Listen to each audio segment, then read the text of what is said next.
Okay, well, let's go ahead and get started because I want to leave plenty of time for the speakers to be able to not only give their little introduction to what they've been up to and what's exciting about that, but to leave some time for questions because everyone, after hearing this, may have some questions. I've got a few questions that were sent in ahead of time, so I've got some, but think about your questions as we go through. And I just want to welcome everyone. Again, thank you for coming. We're very excited to share this. We've got 3 people on the panel, the 2 directors of our program, Alexander Witkowski and Joanna Ledzik, More Than Skin Deep, Advanced Imaging and Skin Cancer.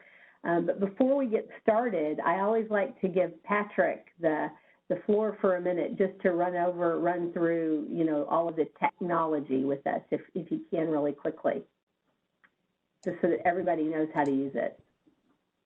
Always good to know the tool.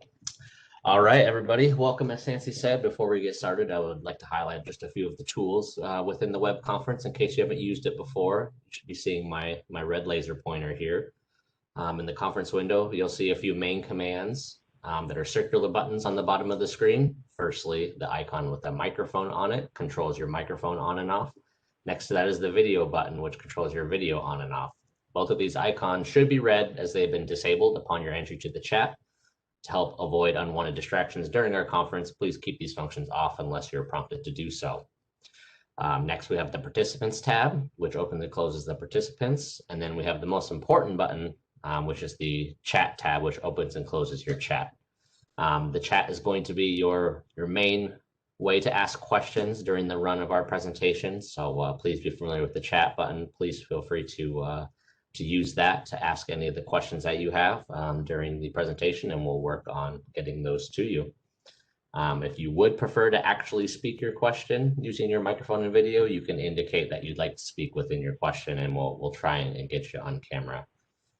Lastly, there's a few icons that allow you to adjust your viewing window just to see your preference on how you would like to view the presentation. And that's the lay of the land. Great. That's wonderful. Thanks so much. And if anybody has questions, I'm sure they can also message you privately if they want to as well through the chat. It's with great pleasure that I introduce this team. I have a thank you slide of introduction to start with that I think Patrick's starting to share. I have a little bit of a lag in mine, so I want to make sure it gets up. But I do want to make this very special acknowledgement, and I think that for some of you who are not so aware about the OHSU Skin Imaging and Technology Center that's been launched here, it is a new center that's been launched, and if we can go to the next slide, Patrick.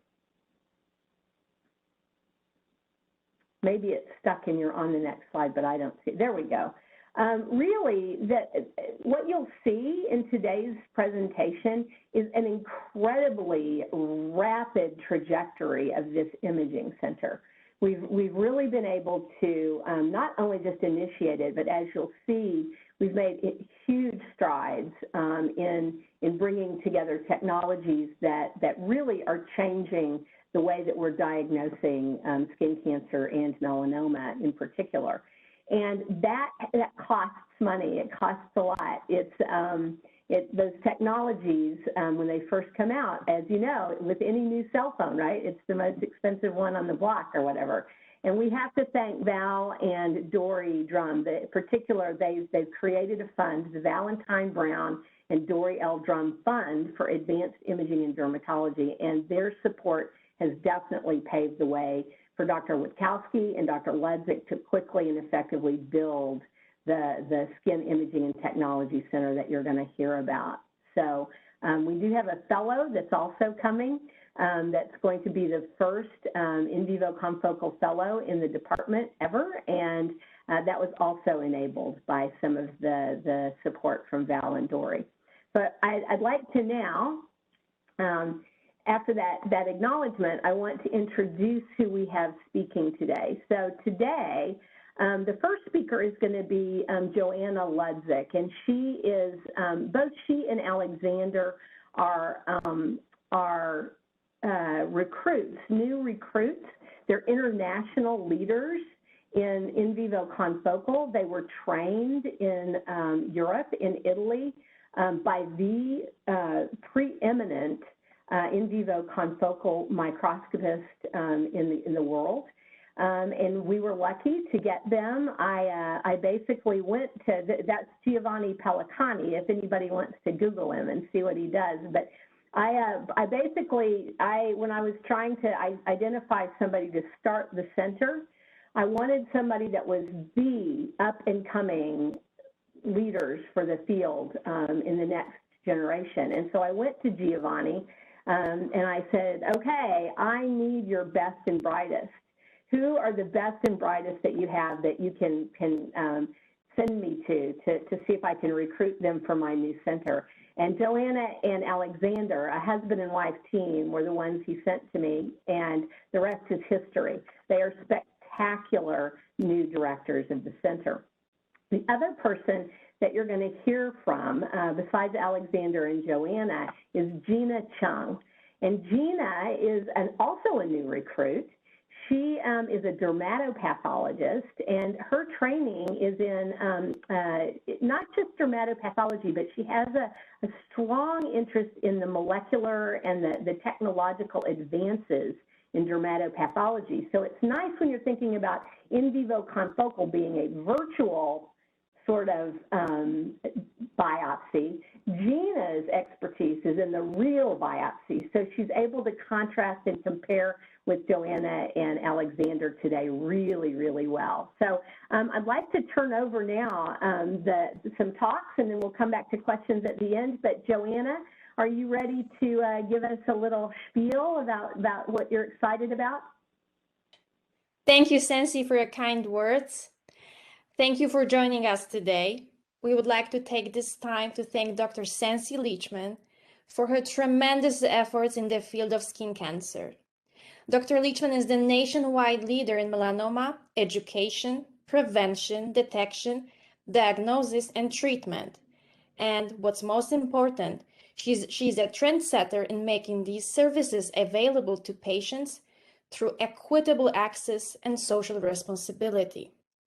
Dr. Leachman has dedicated her entire career to early detection and saving skin cancer patient lives, and we're proud to be a part of her team. Our entire team at OHSU Dermatology invites you to join the war on melanoma as we continue the battles together until we eliminate deaths from melanoma. And now I would like to introduce you one more time to Dr. Gina Chung. Dr. Chung specializes in both medical dermatology and dermatopathology. In particular, she has a special interest in the diagnosis of pigmented skin lesions under the microscope. Gina? Thank you so much, Joanna, for that kind introduction.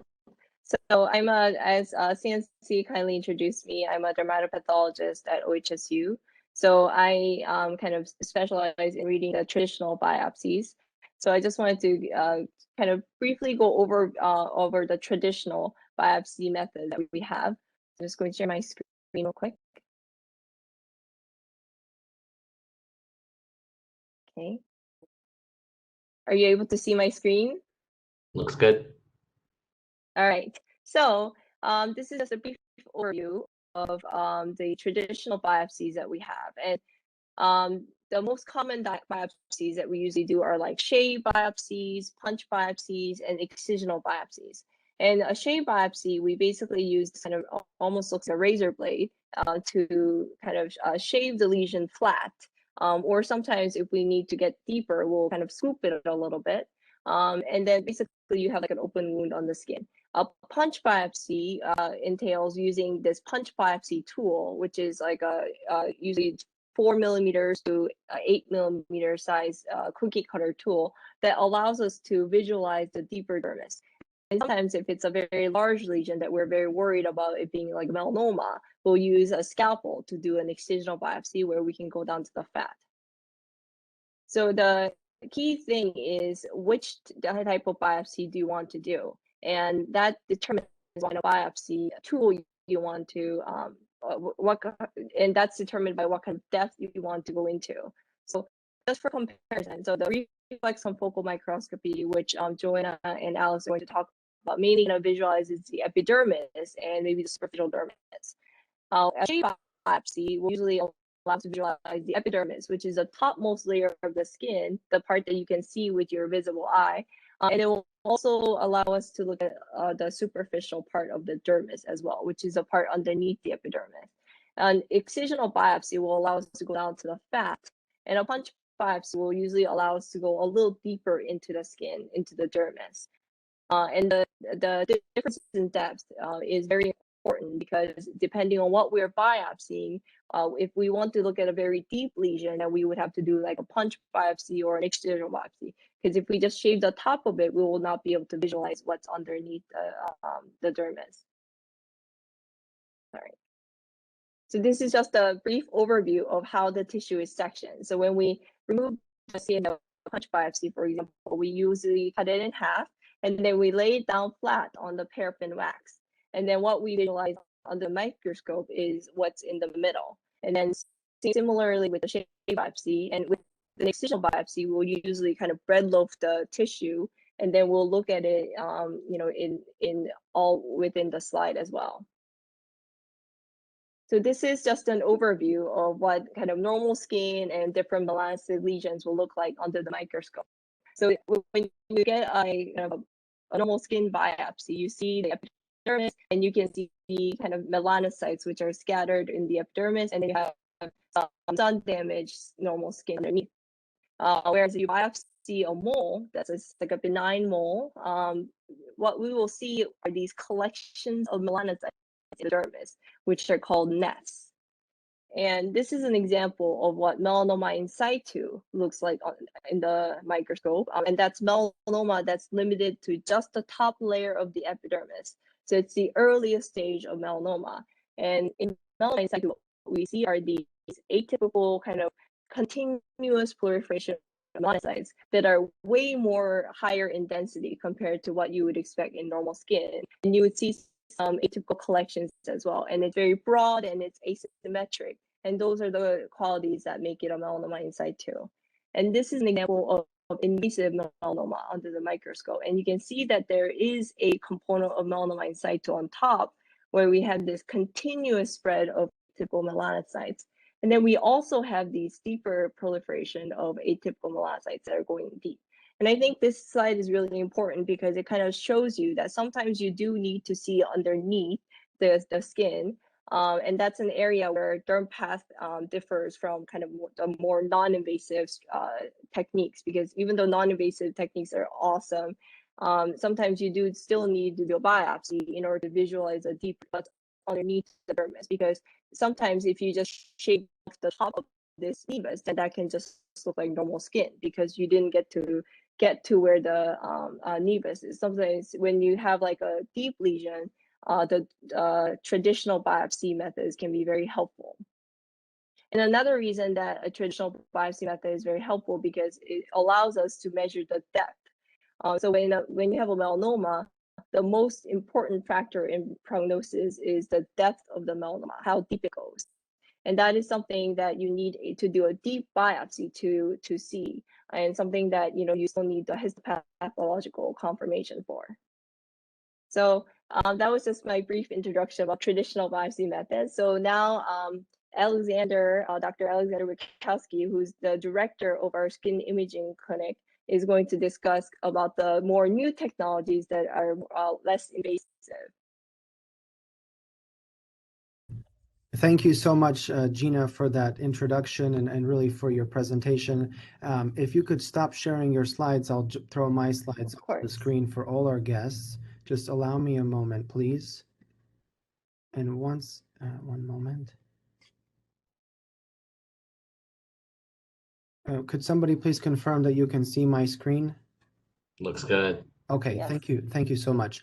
Yeah, so building on what Dr. Gina Chung mentioned, so we're not trying to replace the standard of care and the traditional biopsy in the sense its actual final use, which is the final confirmation of disease entity, in our case, skin cancer. And then if it's an unfortunate situation where the tumor is invasive and thick, the only technology that can tell us the depth of penetration that is considered a standard is histopathology. But that being said, there are many different tools. I like to call them toys because we really enjoy using them since we have fun at work. So we have a lot of different tools, and I'm going to talk about them today, what we can use as far as non-invasive tools and technology to detect these tumors much earlier, and sometimes so early that although we need to do a final pathologic diagnosis, we can find them at their most early stages, so either pre-melanoma or melanoma in situ. So the first screen you can see here is our website. I want to draw your attention to startseeingmelanoma.com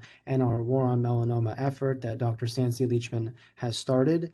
We have a golf tournament which already sold out, but I do want to just inform everybody that we're very active in making education and awareness outside of even our own institution and our patients. And so we partnered with Steve Dunn, the anchor from KATU News, and we are having a charity golf tournament August 19th at the golf course, that's gold, the golf course. And so we do have a awards dinner after. So if you're interested in joining or curious about what we're doing there, we'll be doing a lot of education and awareness, even for persons who are not participating in that golf tournament.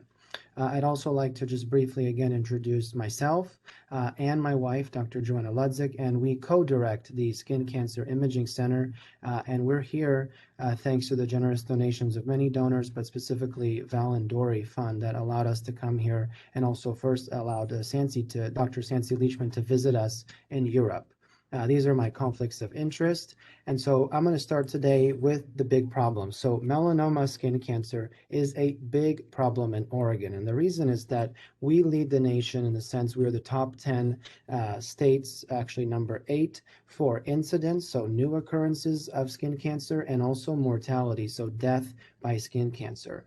So our goal is to identify melanoma skin cancer as early as possible using the integration of these new technologies I'm going to talk about for improved prevention and healthcare outcomes. Excuse me for a moment, I have an unanticipated guest here. But one moment, please. Sorry, I need to move. I apologize to everybody because I'm actually at work. Just a moment, please. Okay, I apologize for that. Moving forward, with skin cancer progression, the tumor starts when it's not even visible to the naked eye or to the traditional ABCD criteria. And so we want to use different tools. And the first tool I'm going to talk about today is the use of dermoscopy. And you can see that here. So if you look at this slide, just to be very clear, the progression is from the left side of the screen to the right side of the screen. So from early stage to obvious. So the doorway definition is something that you really don't need a medical diploma to recognize because you see that it's very, very big and very ugly. So that's something that happened way back in the day in the 40s, 50s, and 60s. Then since the 70s, ABCD criteria, which you may have heard about, you may even see it inside of our offices. So asymmetry, irregular borders, multiple colors, and a large diameter. But we're focusing on using tools to find these skin cancers much earlier. And so a first level screening tool as considered standard of care in the United States is the use of dermoscopy.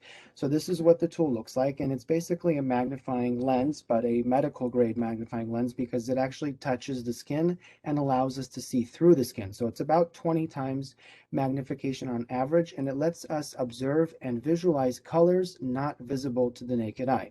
With dermatology being a visual specialty, the presence and visualization of colors that are not seen with the naked eye can help improve our diagnosis. And here's the best example. As you see, this is the same skin lesion, but one image is taken with a clinical camera. So that's what we see with the ABCD criteria. And the image on the right is used with a dermatoscope. And you can see that we actually see different structures and colors and features that are not visible traditionally with the naked eye. therefore improving our triage capability, our precision and confidence in diagnosis. We also have digital tools, so a digital dermatoscope that allows us to acquire these images and put them into a Epic chart, so you could use them in MyChart if you're interested in doing an e-visit. And this is a tool that's used in office at the hospital. There are also tools available for smartphones that we use in our own clinic, but also we are able to lend them to patients so that patients can take medical grade images from home in the setting of a virtual visit. And so, as I mentioned, dermoscopy significantly improves the visualization of certain structures in the moles much earlier than the naked eye alone. Here are two quick examples. So one sent to us by a family doctor, another image sent by a patient. These are cases sent to us in a virtual setting during the beginning and middle of the COVID pandemic. So somewhere around April to June of 2020. As you can see, the images on the left, one sent by a physician, neither of them are clear. And even with some sense of clarity, with both lesions, they look very concerning because both of them have asymmetry, irregular borders, variable colors, and also a large diameter larger than 6 millimeters. So by traditional standards, without using any tools, both lesions should be seen in person and potentially biopsied. And so this is what we call a differential diagnosis. So it could be benign in green, it could be concerning in yellow, or it could be very bad in orange. So it could be melanoma, but it also may not be. So if we add the use of a dermoscopy tool, and this was done with smartphone with that attachment, then we have a much better visualization. And as you can see here, once the physician in a virtual setting can see this medical grade dermoscopy image when taken clearly, we can then make a decision as if we are in office. And so these are two actually benign skin lesions, and both patients in these settings did not have to come in person, and it was safely. So how do we keep things simple? As far as physicians are concerned, and also patients, there's basically three different structures that we look for. And these are things you could look for if you use the device in a virtual setting, if you were looking for a spot check. So we look for asymmetry, we look for round structures, and we look for blue color. And you can see how much of a high definition image we receive, and also visualize structures not visible with your naked eye. And so here's an example where a virtual visit can improve the triage time. So this was a 37-year-old pregnant female with no personal history of skin cancer, but her mother and grandmother. So grandmother passed away from melanoma, and mother had multiple melanomas. She was referred to us by a primary care provider, so PCP, with a clinical image only. And the image was sent to us upon request, our request. And so fortunately and unfortunately, the patient was seen 3 months after the initial request for the reason we did not receive any photo whatsoever up front. When we heard the history about the mother and the grandmother, we asked the patient to come in immediately, and then we took this photo. So what I want to highlight here is the use of dermoscopy lets us visualize these concerning features, but this can be done in a home setting. And so fortunately, this was an early diagnosis for the patient, but going forward, the patient is utilizing smartphone dermoscopy to monitor other moles during the pregnancy. This is what our platform looks like. So if you're interested in a virtual spot check, you can go on our dermatology website and then sign up for an e-visit or a virtual visit. We also have a lending program where you can borrow this device, especially for qualified patients with a melanoma history. You're able to borrow the device at no cost. So I'm going to move forward now and talk about a more advanced technology in regards to screening moles and catching them earlier for skin cancer. So bringing you back to the melanoma progression, now we're talking about finding these tumors at the cellular level. So no longer only with the tools, touching the skin and looking at it in a clinical setting. This is now the cellular level. So this device, called a reflectance confocal microscope, allows us to visualize the cells in the skin painlessly at the bedside. And so it's basically virtual pathology. We can reduce physical biopsies by about over 50%, depending on the reader of the actual cases acquired. But most importantly, we can diagnose skin cancers much earlier than before. This is the use of the digital dermatoscope function of the device, and then the actual high resolution images taken with a reflectance confocal microscope. This is just a really brief explanation how it works. So traditionally, as Dr. Gina Chung mentioned, if you were to receive a biopsy, think of your mole like a loaf of bread. So when a melanoma just begins, it's only in a few, if it's the earliest moment, in a few grains within the bread. So if we slice the bread traditionally like we do at the bakery, if the grains are located in only few of the slices, it's difficult to identify them. Fortunately, if it's early diagnosis, the treatment methods are the same, but we focus on precision. So the way that confocal can improve, not replace, but improve and augment that process is by taking bagel slices of the mole. So what it does, and it does it virtually, so we look at it from above horizontally at different levels, and we're able to visualize the cells. And you can see here on the right hand side you have a H&E, so hematoxylin eosinophilic stain on the right. So the pink and purple color is traditional histopathology,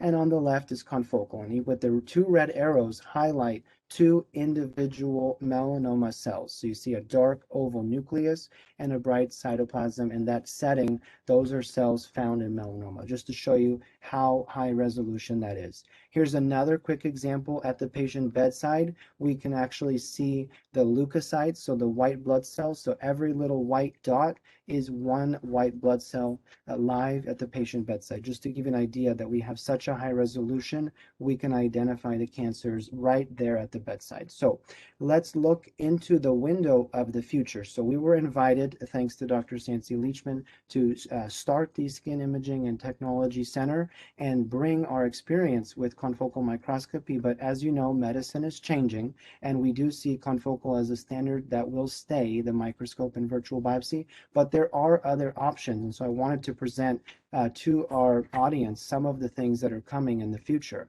And one of them is something called a sticker biopsy. The true name is a PLA adhesive biopsy, but it's much easier to remember in layman's terms, a sticker biopsy.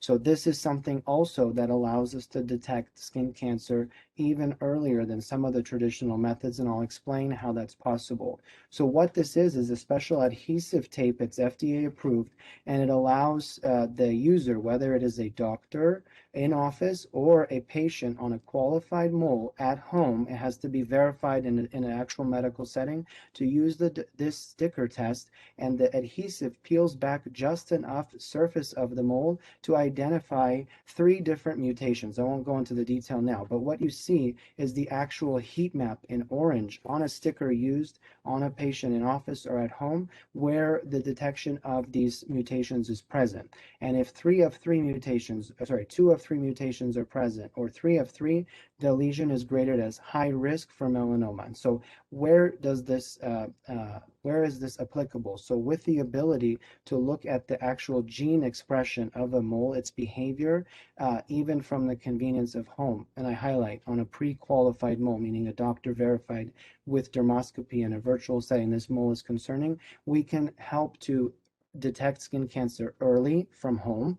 And we can also significantly reduce expenditures financially, meaning a reduction of unnecessary benign biopsies, and also time for patients to come into the office from a long distance virtual setting, thanks to such a tool. So I'll just briefly show how it works. So you can see it's basically an adhesive sticker on a pre-qualified mole, and this is the process that the patient would do at home or the doctor does in office. We do it at OHSU in our imaging center. So you press the sticker on your mole, rub the spot so the adhesive sticks to the mole, circle it with a Sharpie that they provide to you. Then you lift the sticker off in one direction. You do this 4 times, as you can see in image number 5, and then you send the results. So there's an actual FedEx envelope, so you don't have to really go out of your way. They will pick it up from your home, or you can drop it off at FedEx, or if it's done in office, you basically wait about 5 to 6 business days, and then the result comes back to your doctor, and they call you to inform you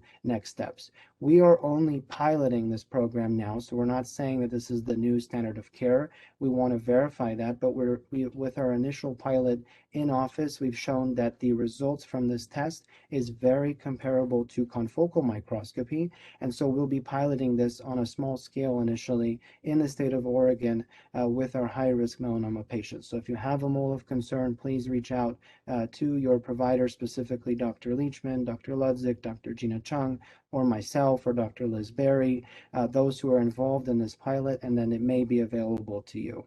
One other thing I want to mention is an additional resource for patients in need of full body imaging and mole tracking. So this is for patients who have many, many moles on the body, and even going in the office or at home, always have the question, how do you remember what mole was changing, or how do you remember what it looked like before?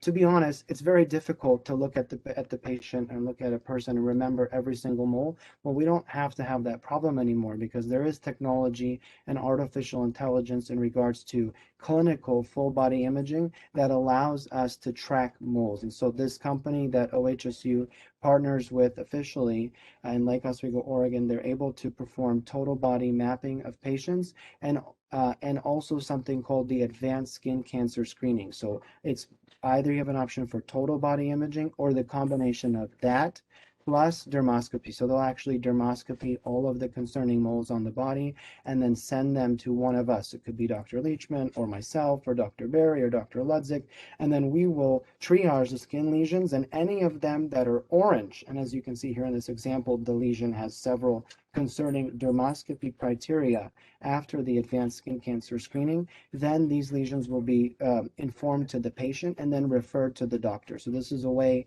to further identify changes at their earliest stages from total body imaging. And these are the two different options that are available. So with that, I'd also like to just reiterate and thank Dr. Sansi Leachman for inviting both Dr. Ludzik, my wife, and myself to have the opportunity to present what our experience we learned in Italy, in Europe for many years, and now work together on bringing the new windows of the future and make them available to our patients. And most importantly, a special thanks to our donors, so the Walsh family and Val and Dory, I know you're here. Thank you very much for making all of this possible. Thank you so much.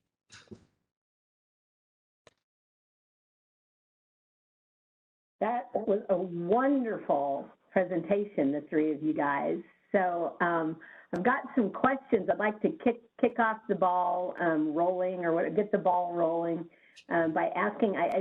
This is a lot of these questions are panel, I think, appropriate for panel answers. So it'd be really nice to hear from all of you. I wanted to start with, let me just pull out these questions and we can see. Does this new technique, I think they're talking about the RCM, reflectance in vivo confocal microscopy, does this new technique work for skin screening or just for suspicious lesions? Who wants to start? Dr. Ludzik, would you like to answer that question? Sure. So dermoscopy works for screening of all of your moles. And if we talk about confocal microscopy and at-home sticker biopsy, these are diagnostic methods used for suspicious lesions only. Those that are confirmed by a dermatologist after dermoscopy that they might be dangerous to the patient.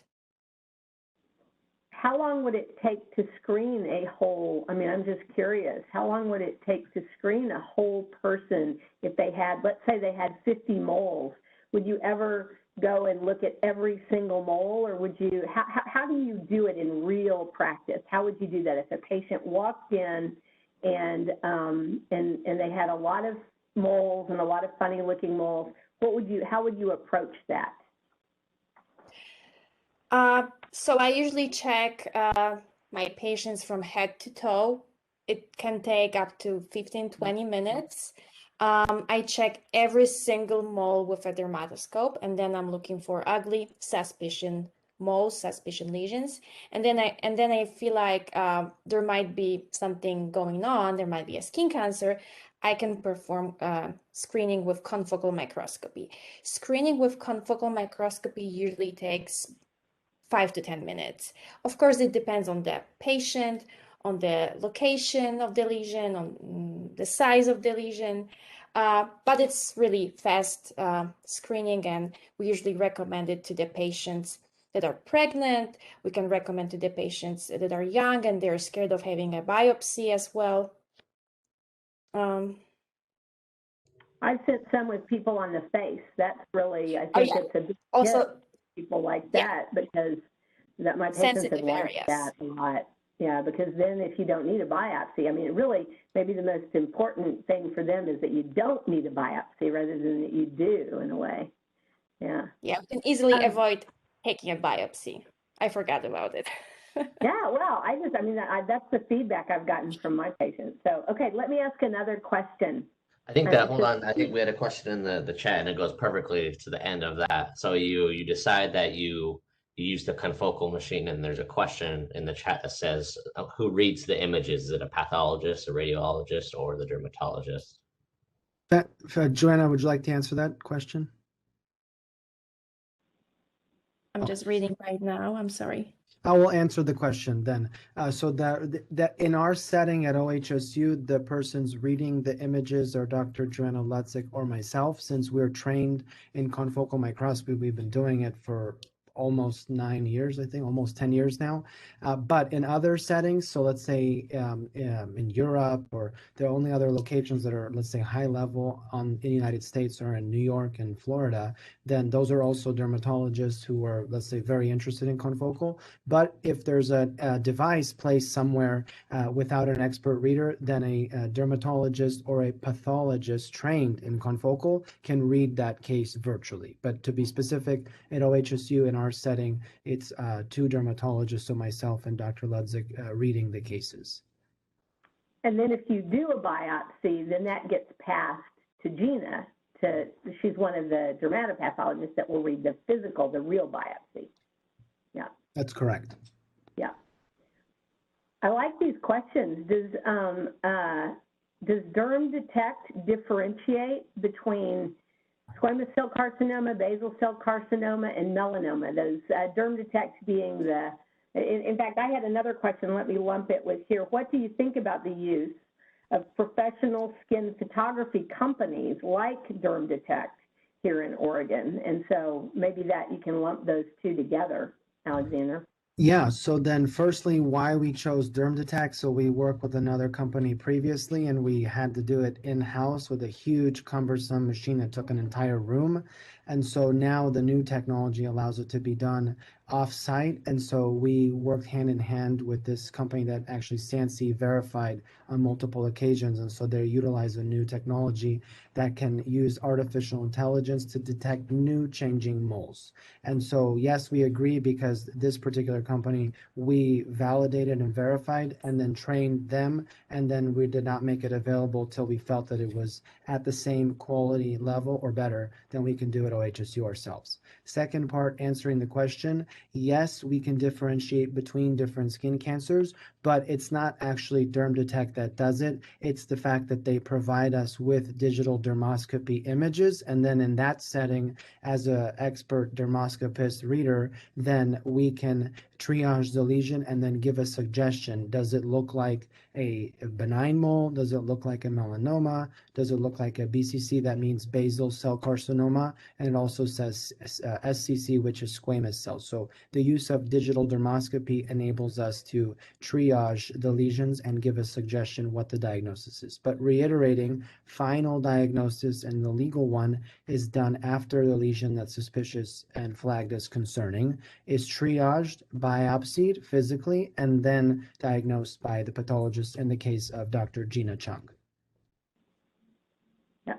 Do most dermatology practices in Portland, Oregon have these tools that they can use?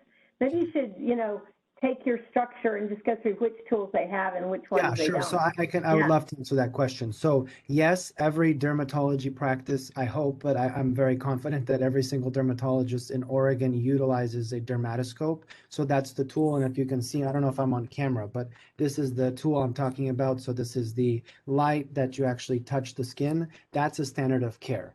So yes, everybody uses that. The only location in Oregon that uses the virtual confocal microscope biopsy, that is us at OHSU.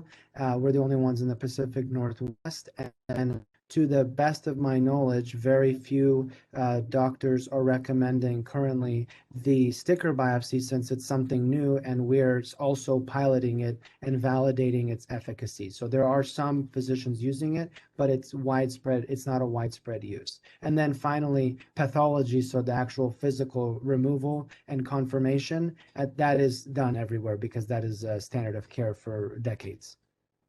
And I think DermDetect is open to any provider that wants to use them, but I don't know. We can't say. I mean, it's available to a patient to walk in without a dermatologist even.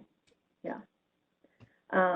Along those lines, Sansi, there's a question that potentially you could even answer. Generally speaking, it's saying due to melanoma history, they're on an aggressive monitoring schedule, and if that was the case, would you recommend full body scans at that point to be done, periodically? Yeah, I mean, our melanoma program, we actually have a systematic approach to that in our program, and it depends a bit on the depth. So, if it's a very superficial melanoma, like a melanoma in situ, we recommend that a person who's had a melanoma in situ for the first 5 years gets a screening, a total body screening about every 6 months. For someone who's had an invasive melanoma, you get a screen. If it's superficial, then you're going to need to get a total body screen about every 3 years. About every 3 months for 2 years. And then after that first 2 years, you can decrease it to about every 6 months.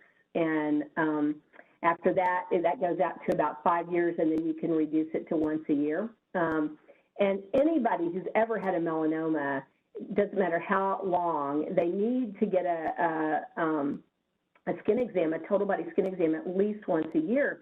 And the reason for that is that once your body has proven that you're going to make it, that you can make a melanoma, you've got that right mixture of your genetics and your environment and the exposure to UV and all of that. Once your body has proven that it can make a melanoma, your risk for getting another melanoma is about 9 times greater than it was before you ever made one. We know that's how much higher risk you are than the general population. So it's really important that you do get that. And so a full body scan. Now, when you say a full body scan, do I mean looking at in vivo confocal on every mole? I don't know. That's where you've got to see your dermatologist. You could get your pictures with DermDetect, or you could go to the dermatologist and get a total body scan. But they're going to be the experts once they've looked with the dermatoscope to know how many of those, if any of them, really need that higher level of surveillance with the in vivo confocal, or maybe they just need a biopsy straight away to go ahead and go straight to the traditional pathology. So I hope that answered the question. Let's see, we have another one that said, as these new methods of identifying melanoma, are they covered by insurance? And I don't know which of you guys want to raise your hand for that. I would like, or Dr. Ludzik, go ahead, please. So maybe I will start. So this is a very good question. And this is also a hot topic for us recently, because I believe that the largest barrier to use of reflectance confocal microscopy in Oregon in clinic is exactly reimbursement. Right now, only I think United Healthcare pays for a reflectance confocal microscopy screening, but in our department, we came up with a temporary solution to perform this screening, to perform the service at cost in the name of healthcare equity and access for our patients. And if it's not covered by insurance, we charge only $99 flat fee for our patients per lesion. Alex, would you like to add anything? Yeah, so just building on that, I really want to emphasize because we're the only location in the United States that's willing to do it. It's actually below cost. So every time we do confocal and we don't bill any insurance, we lose money, but we're doing this, because we believe in it. And I want to emphasize that. And we've had cases where we've made that available and then we found things that wouldn't have been found otherwise, right? So in reference to confocal, we are fighting with insurance companies. When there's an opportunity, if anybody in this audience who's had a melanoma or anybody has experienced confocal already, we are working with insurance companies, and actually patient testimonials are a big portion of pressuring them to make it reimbursable. So please reach out to the email at the end to communicate if you'd be willing to help us do that and make it available to everybody. Then about it the can be stick. part of a movement. Exactly. I mean, really, it's a push for reimbursement. It's a team effort. It's really a team effort. And then additionally, so then with the sticker biopsy, so it's covered by Medicare and Blue Cross Blue Shield. That being said, the company is not charging the patients in the event the insurance appeals twice. That means that from our experience, 99% of the time, 99, the patient does not actually pay out of pocket for that particular procedure. So I think it's very beneficial since that the cost is very fair, and if you have insurance, it's covered. If not, they're actually writing it off. Now, I want to emphasize again, we're testing and validating the sticker test, so we're not saying it's a standard, but we have had very good results. So, we always say crawl, walk, and run, and we're just passing the crawling phase, and we're entering the walking phase, which is scientific validation through pilot. Great. So what I like about this conversation a lot is that we're talking not only about, what the technology is and the pros, but the cons too. And I think that's really important. I have a question here that asks that really clearly. It says, what are the downsides to using the RCM imaging technology versus a traditional appointment? What are the downsides that you see? And I don't know, Gina, you may have seen more of the downsides in some ways. You might be more objective person to answer that than Alexander and Joanna. What do you think?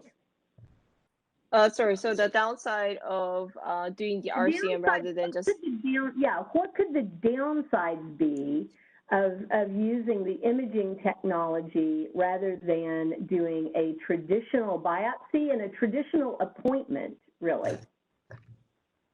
Well, I think it's the downside is just that, confocal is like any test is also a test that has potential false positive and false negatives, and it is also very user dependent. So like Alex and Joanna are experts and they're amazing at confocal, but it is a rather user and reader dependent technology. So I think that's the potential. I would say that that's the potential downside, that there is a small chance of a false positive. For instance, it gets read as something concerning, and then you might get a biopsy and it's not, and then it can potentially put you through a lot of concern in the meantime until you get the biopsy results. Or it could be the opposite. It could be, something that, I think it has, I think the opposite, like something that's concerning being found on confocal is much less.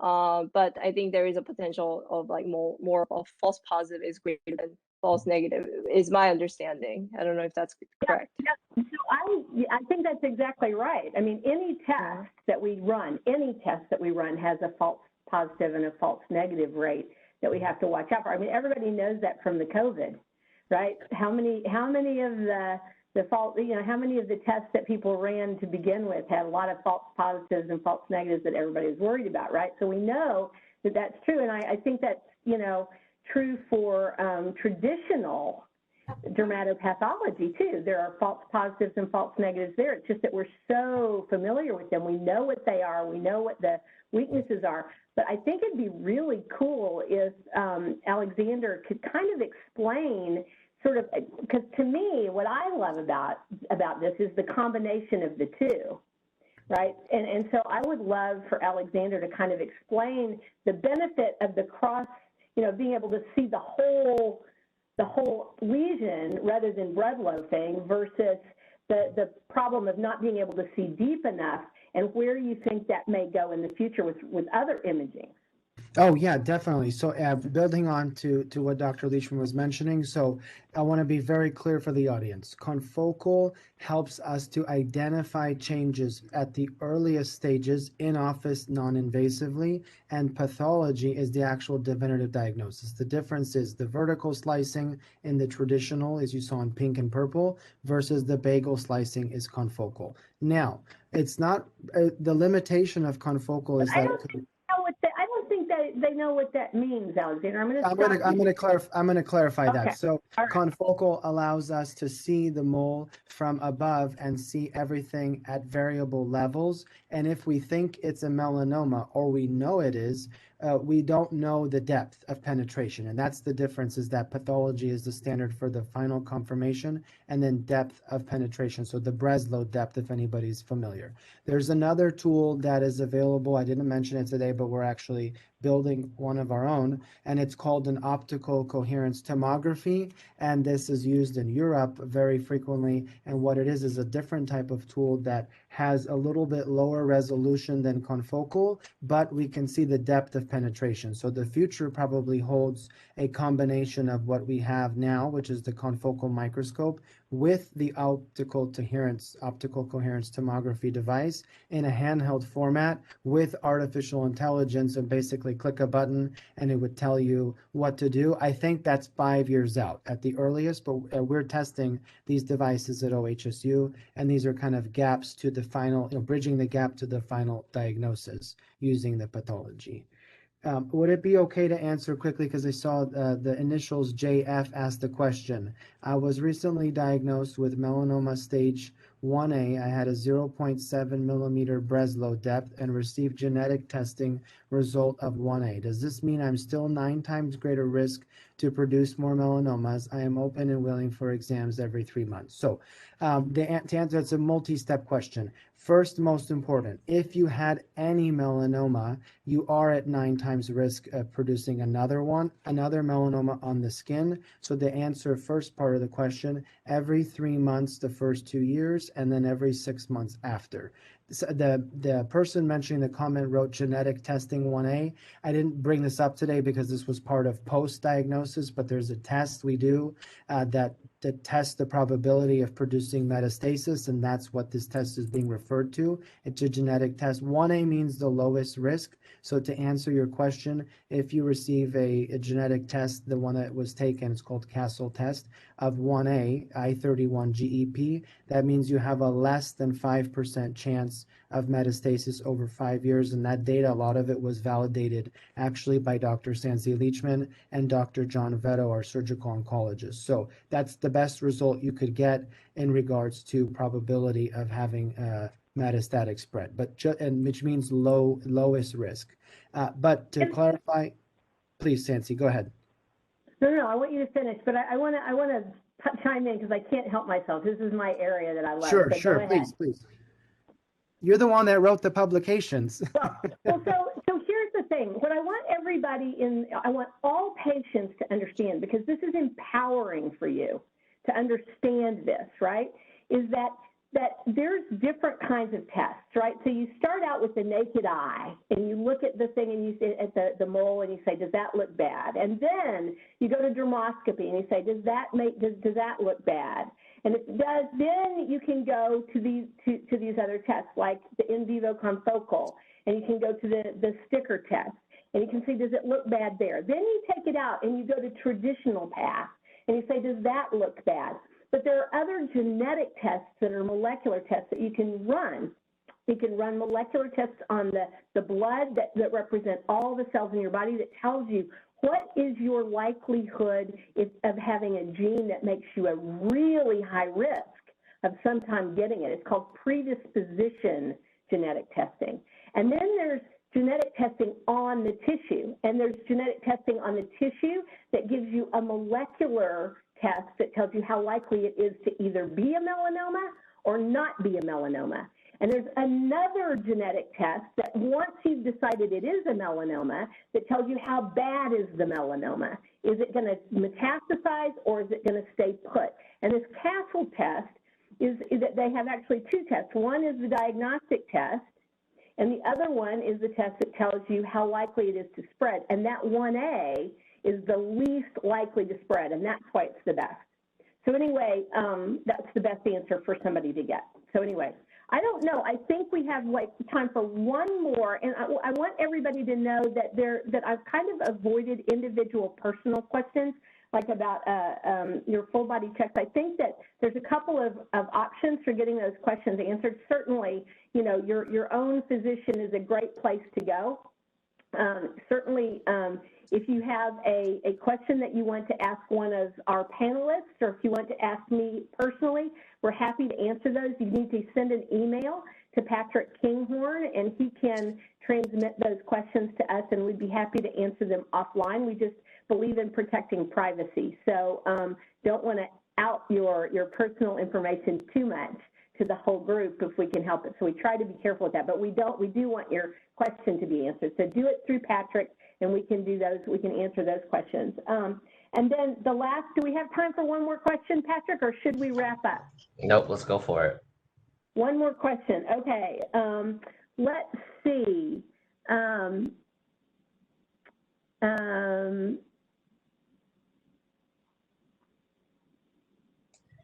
One thing that I think is interesting is kind of, we talked about some of the barriers, but maybe if we want to discuss briefly sort of the real clinical barriers in terms of what sort of expertise would be realistic to get more, you know, dermatologists or more providers able to read these, even if they had the devices, what's at least, you know, a quick glance version of like how do we get this implemented more into, you know, into clinic? Scale up? I love that question. How do you scale up so that this technology is available for everyone that needs it? Would it be okay if I started to answer the question? So that's a great point, how to scale up. So we really believe in, it's, you know, you might hear these words often, but they really have a true meaning. So public healthcare equity, and then no barrier to access. And so that starts with making these education awareness obvious to the population, but making these tools available, right? So I really think that if dermoscopy would be widely available to the public, that's the use of the tool on the smartphone, for example, if those, and identify patients who know they're really at risk, because imagine how many people don't know they're at risk. So we need to find everybody at risk, and when you know it, then follow those steps. So all of the screening steps. As far as confocal is concerned, I think that you know, we started aggressively here teaching, and so we teach our faculty members how to use it in-house. We've also invited, we had COVID, so we had a 1-year delay, but we now have the first fellow who's coming to learn,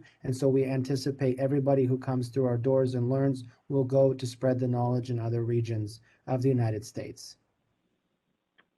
Great answer. Yep, it's about teaching. That's part of our mission. So, well, I think it's time to wrap up. Patrick, what a great roundtable. I swear, I think these are getting better and better every time. So, Patrick, let's wrap this up. Cool. Just wanted to give a couple major thanks. We had some corporate sponsorship to help make this happen, Moda, Columbia, and Alta MD.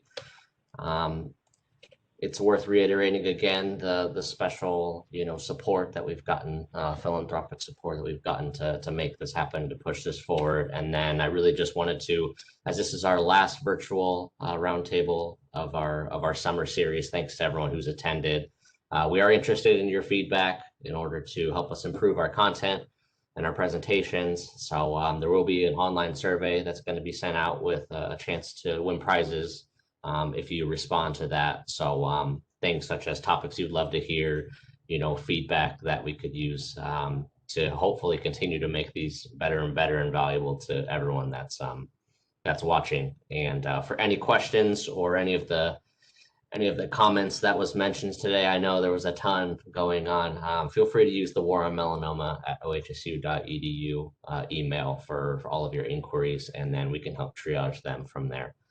Otherwise, we're right at 1 o'clock, and I think we did it. Good job. Great to see everybody. Thank you. Everybody have a pleasant day. Thank you guys for showing up. Thank you.